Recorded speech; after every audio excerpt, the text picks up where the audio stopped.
राधे राधे दोस्तों। आज पौष महीने का पहला इतवार है।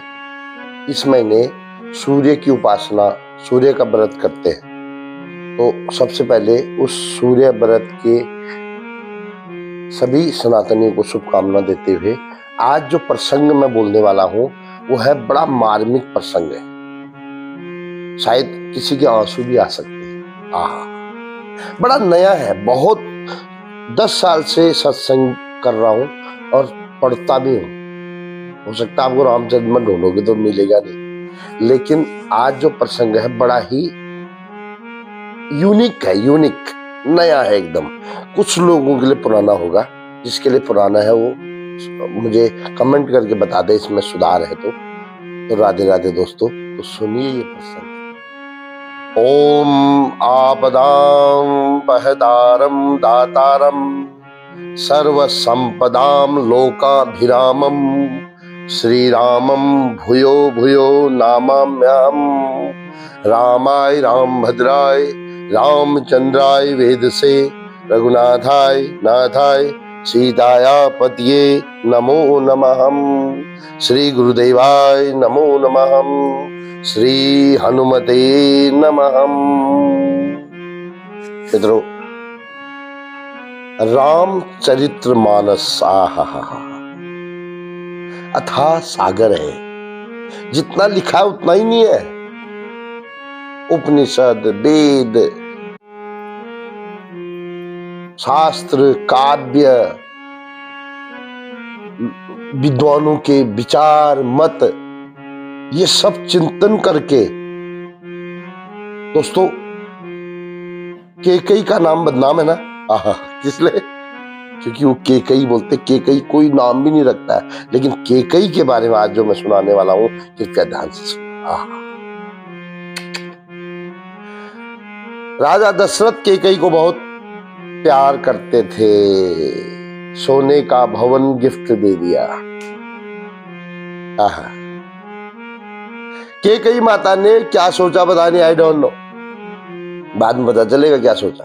ताला लगा दिया साहब और चाबी रख दी जेब में। जैसे ही सीता जी, राम जी, भरत जी, मांडवी जी, लक्ष्मण, उर्मिला जी और शत्रुघ्न अपनी धर्म पत्नियों के साथ विवाह करके आए तो संसार की औरतें क्या करती? वो कनक भवन, सोने वाला भवन अपने बेटे को देती। साहब क्या बात कर रहे हो? लेकिन केकई ने राम जी को गिफ्ट दे दिया, मुख दिखाई में, सौतेले बेटे को। यहाँ सौतेले बेटे को कोई देख के भी राजी नहीं होता। साहब क्या बात कर रहे हो? ये रामचरितमानस है, इससे जीवन बदल जाता है।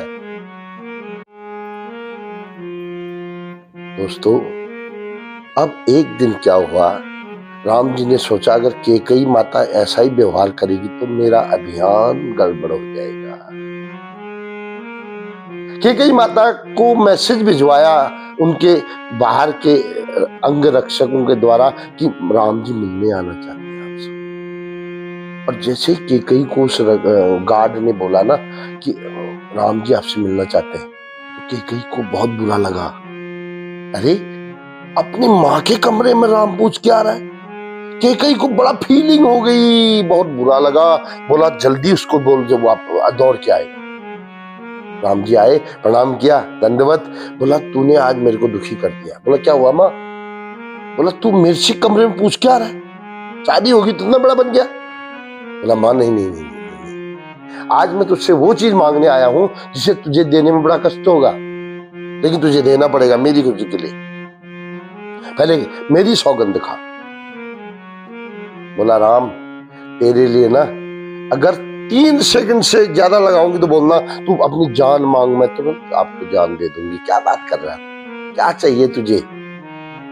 मेरी जान से बड़ा तो इस संसार में होगा नहीं। बोला नहीं माँ, इससे भी बड़ा है।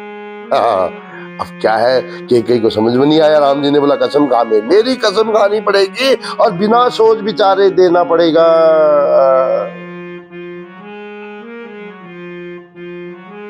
बोला मैं सौगंध खाती हूँ कि जो तू मांगेगा वो तुरंत सारस दे दूंगी। आहा, कई को पता थोड़ी है क्या मांगने वाले राम। आहा, क्या हुआ? राम जी ने बोला माँ, आपने पिताजी से 2 वरदान लेने की बात कही, याद है? हाँ याद है। तो इस 2 वरदानों को आपने मेरी इच्छा के लिए पूरा करना है। अरे राम क्या बात कर रहे हो, तुम बोलो जल्दी। राम जी ने बोला पहला वरदान, तुम मेरे भाई भरत के लिए 14 साल का राजगद्दी मांगना है। थोड़ा सा अटपटाई, बोला समझ गई, ठीक है दे दिया। तुम चाहते हो ना कि भरत राज्य करे और तुम मस्ती मारो और उसको गाइड करोगे, कोई बात नहीं चलेगा। लेकिन दूसरा वरदान सुनो मां, दूसरे वरदान में मुझे आप 14 वर्ष का वनवास दोगी। मुझे भी अच्छा नहीं लग रहा है ये सुनकर, लेकिन उसको कैसा लगा होगा जो अपने प्राणों से भी प्यारी, और पता कितना प्यार करती है कि कई राम जी को। राम जी को इतना प्यार करती है, इतने बड़े डनलप वाले गद्दे में मिक्की माउस खेलते हैं जिसमें बच्चे, उसमें जब राम जी दौड़ते हैं ना कमरे में, छनक छनक ठुमक ठुमक रामचंद्र, तो उस समय जब रामचंद्र नीचे गिरते हैं तो धाई को गाली देती है, वो गुस्सा करती थी, बोला गिर रहा है तो देख नहीं रहा। तो दशरथ जी बोलते थे कि कहीं देखो इसमें तो गिरने में बड़ा आनंद आ रहा है, तुम गिरने में डर क्यों रहे हो? जो इतनी स्नेह करती है अपने राम को, वो उसको वनवास देगी, बेहोश हो गई। बड़ी मुश्किल से उसको छींटे छाटे मार के मालिश मुलिश करके जब होश में लाया गया, बोला माँ तुमने ये देना है मुझे, ये मेरी खुशी के लिए है, अब तुम दो या न दो, सौगंध आपने खा दी है। ये कई तब से बेहोश रही। इसका अगला जो प्रसंग है मैं अगले भाग में बताऊंगा, क्योंकि आज लंबी वीडियो हो गई, तो बने रहे इस वीडियो के साथ। इसका नेक्स्ट भाग ये कैसे कैसे हुआ फिर ये भी मैं सुनाऊंगा 2 दिन बाद। तब तक के लिए राधे राधे। इतना बड़ा त्याग कई ने किया है, रामचरितमानस जीना सिखाती है, त्याग सिखाती है, सौतेलेपन का व्यवहार समाप्त कर देती है। इस कलयुग में जीने के लिए बड़ी प्रेरणादायक ग्रंथ है। राधे राधे दोस्तों।